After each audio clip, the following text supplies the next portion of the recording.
Пакістанцы будуць вучыць у Беларусі расейскую мову, удзельнічаць у вайсковых вучэннях і спартовых спаборніцтвах. Міністэрствы абароны Беларусі і Пакістану падпісалі двухбаковае пагадненне. Паводле дакументу, краіны плануюць разам удзельнічаць у міратворчых місіях, развіваць вайсковую медыцыну. У межах гэтай супрацы беларускія вайскоўцы змогуць вывучаць у Пакістане ангельскую мову. 11 красавіка Лукашенко сустрэўся з прэм'ер-міністрам Пакістану і заявіў, што гатовы прыняць на працу ў Беларусі до 150 тысяч пакистанцев. Мы готовы принять их в Беларуси и создать им необходимые условия для работы. Яшчэ на пачатку году Лукашенко прапаноўваў залучаць працоўных мігрантаў з іншых краін. Хочешь пригласить? А далейшую цытату выразала на відэа прэс-служба Лукашэнкі. Прыводзім яе ў арыгінале. Хочаш запрасіць таджыкаў, узбекаў, казахаў, сырыйцаў, афганцаў, любых людзей, запрашай. Ты должен знать, что это за люди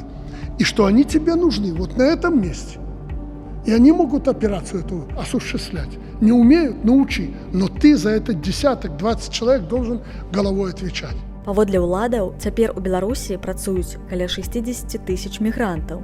Ідэя запрасіць пакістанцаў выклікала бурную рэакцыю ў сацыяльных сетках. На гэта Міністэрства ўнутраных справаў заявіла, што ніякага масавага прытоку пакістанцаў у Беларусь няма і прыгразіла правакатарам адказнасцю аж да крымінальнай.